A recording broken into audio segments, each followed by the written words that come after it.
What are the key themes of your campaign? What are the thematic areas that you are selling to Ghanaians? Well, I believe that for this time around, our campaign message is very simple. It preaches jobs and prosperity for all, not just a few. So it preaches opportunities for all. It preaches avenues for people to develop. It preaches opening up the country for every other person, including ourselves. Remember that the Ghana we all want to see is a Ghana where our youth are gainfully employed. It's a Ghana where our youth have access to better educational facilities. It's a Ghana where our youth have access to a thriving economy and a vibrant economy. I'm actually wearing a t-shirt which speaks to the big push agenda. It is going to be our singular, most important investment in infrastructure. I'll ask you to explain the big push, but your manifesto there talks about jobs. Absolutely. Is it not a little belated? The NPP's manifesto for 2016 said Agenda for Jobs. That was the title. And they will tell you that they have created millions of jobs already in the past 4 years.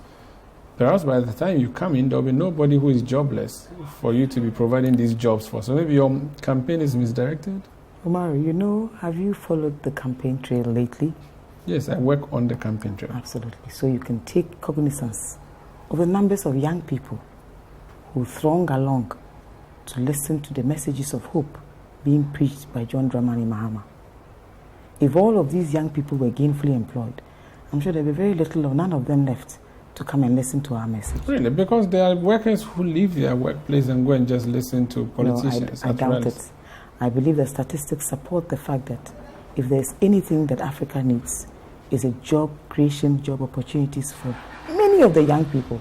Remember that the only thing that I have heard that the opposition has actually touted largely as one of its main achievements is that through our infrastructure interventions, a lot of jobs were created for the good people of Ghana.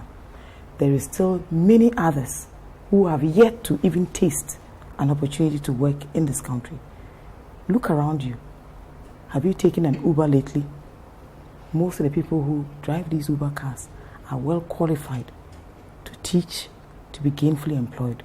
Remember that the reforms that have taken place in our banking institutions have also led to many other job losses. And in recent times, if you've picked up, the oil companies are struggling to stay above board. Oil prices are projected to fall even in the next year thanks to the pandemic. So certainly many more job losses coming up. Our nascent oil industry could at least have been better off. Remember that there were projections that between 2017 and 2020, oil revenue alone was going to be 20 billion Ghana cedis. Then COVID happened. Young people need jobs that are sustainable. You said you're going to provide 1 million jobs in your first 4 years. Absolutely. How are you going to do this? And is it not too small, 1 million?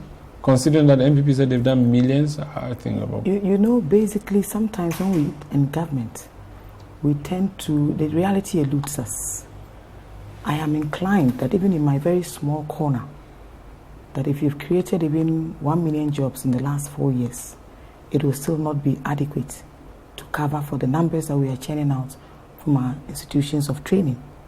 The NDC promises to generate at least a minimum of 1 million jobs in 4 years.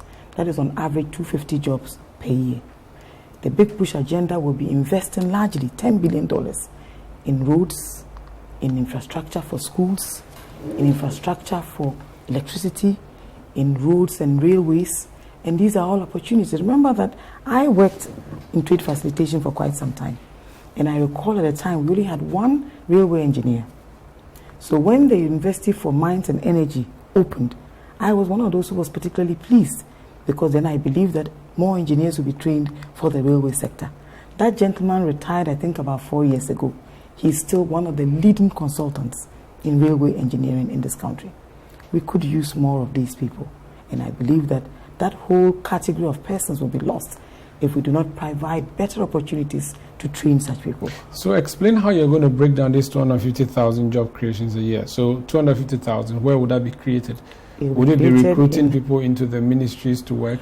Because these are already choked places, are they going to be in the civil service? What kind of people are you going to recruit to presently, I would speak to the fact that the New Patriotic Party has well over 1,000,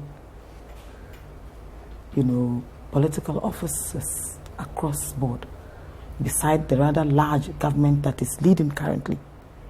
The reasons why you have these many people is not because anybody is creating jobs. It is just because they are creating jobs for their boys and their young people, because they understand that the challenge is not that there are no people looking for jobs. It is that the jobs that are available are not sustainable. How do you create jobs that a government or people can sustain? It is that you must open up industries. I believe that John Mahama was on a trajectory. Sometimes when you have a certain development agenda, I would admit that you need to get the buy-in of the people. Take, for example, the construction of the E-blocks. All of those facilities were being developed and built by local contractors largely. Most of the people across the logistics and value chain to those constructions were Ghanaian people.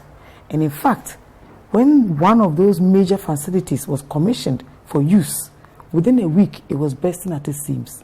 Our population is growing at almost 2.2% each year.